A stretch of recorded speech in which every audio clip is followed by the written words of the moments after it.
নমস্কাৰ বন্ধুসকল, আন্তৰিক অভিনন্দন আৰে কমিউনিকেশ্যন ইউটিউব চেনেলটোলৈ। বন্ধুসকল, আজিৰ ভিডিঅ'টোনো কিহৰ ওপৰত হ'ব আপোনালোকে চাগে নিশ্চয় থাম্বনেইল চাই ধৰিব পাৰিছে। বন্ধুসকল, আজি মই দেখুৱাম 5টা হোৱাটছআপত আপোনালোকে নজনা গোপনীয় ট্ৰিক্সৰ কথা। সেয়ে বন্ধুসকল, আপোনালোকে ভিডিঅ'টো স্কিপ নকৰি প্ৰথমৰ পৰা শেষলৈকে মনোযোগেৰে চাই যাব। বন্ধুসকল, আপোনালোকৰ তাত মোৰ এটা অনুৰোধ, যদি আপুনি মোৰ চেনেলত নতুন হয় চেনেলটো এতিয়াই ছাবস্ক্ৰাইব কৰিবলৈ নাপাহৰিব আৰু কাষত থকা বেল বটনটো প্ৰেছ কৰিব মনত পেলাই। বন্ধুসকল, আপুনি তেনেহ'লে আহক আজিৰ ভিডিঅ'টোলৈ সোমাই। বন্ধুসকল, আপুনি প্ৰথমে যাওক হোৱাটছআপটো অ'পেন কৰি লওক। অ'পেন কৰাৰ পাছতে বন্ধুসকল আপোনালোকৰ এটা এটাকৈ ট্ৰিক্সৰ বিষয়ে জনাই আছোঁ। বন্ধুসকল, আপোনাক প্ৰথম ট্ৰিক্সটো জনাম যে আপুনি বেলেগতকৈ বেলেগ ধৰণে ধৰক মেছেজ এটা কৰিব বিচাৰিলে আপোনাৰ লগৰ বন্ধু বা বান্ধৱীলৈ, তেনেহ'লে আপুনি মেছেজটো কেনেদৰে কৰিব বন্ধুসকল তাৰ ওপৰত মই প্ৰথমে দেখুৱাই আছোঁ। বন্ধুসকল, আপুনি ধৰক যে প্ৰথমে আপোনাৰ মেছেজ এটা পঠাইছেই, তেনেহ'লে মেছেজৰ আখৰবোৰ এনে জেনেৰেলি আমাৰ যেনেধৰণে যায় ঠিক অলপ বেলেগ ধৰণে দিব খুজিলে আপোনাৰ বন্ধু বা বান্ধৱীলৈ, ধৰক মেছেজৰ আখৰবোৰ আপুনি বোল্ড কৰিব বিচাৰিলে তেনেহ'লে আপুনি বোল্ড কেনেকৈ কৰিব। ইয়াত বন্ধুসকল মই লিখিলোঁ, ধৰক ইয়াত বিউটিফুল লিখি মই আগত লগাই দিলোঁ ষ্টাৰ আৰু শেষত লগাই দিলোঁ ষ্টাৰ। বন্ধুসকল, এইটো মেছেজটো ডান মাৰি দিয়ক। এইটো আপোনালোকে চাব পাৰিছে যে মেছেজটো বোল্ড হৈ গৈছে। এইটো চাওক, বিউটিফুল শেষৰটো এইটো বোল্ড হৈ গৈছে বন্ধুসকল। সেয়ে আপুনি অলপ বেলেগতকৈ বেলেগ ধৰণে কৰা হ'ল কামখিনি।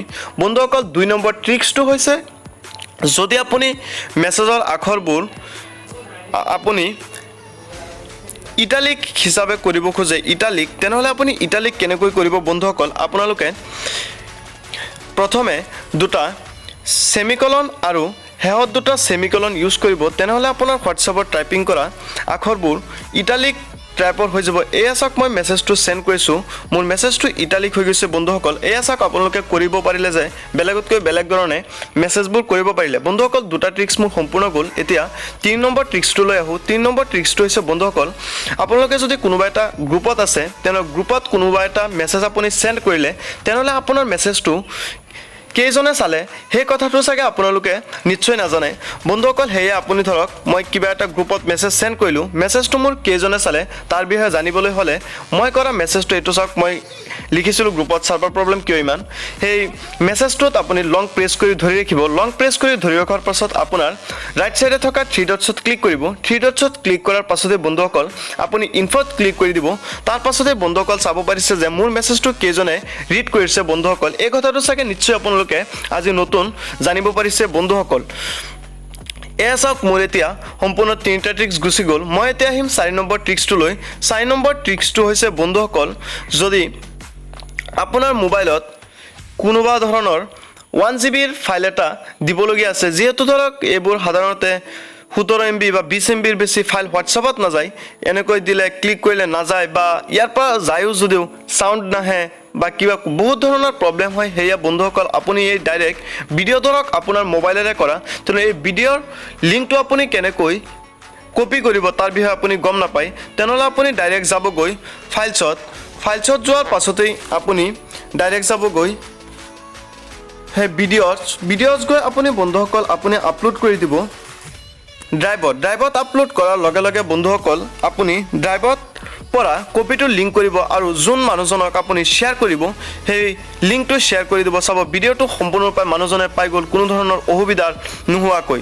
বন্ধুসকল, সেয়ে মই 4টা ট্ৰিক্স দেখুৱালোঁ। এতিয়া মই শেষৰটো অৰ্থাৎ 5 নম্বৰ ট্ৰিক্সটোলৈ আহোঁ।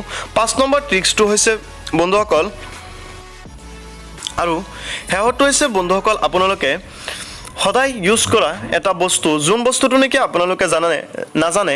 সাধাৰণতে চাব, আমি যদি ভইচ মেছেজ দিওঁ 1 মিনিট বা 2 মিনিট ভইচ মেছেজ দিওঁ, তেনেহ'লে আমি ইয়াত ক্লিক কৰি ধৰি ৰাখিব লাগে।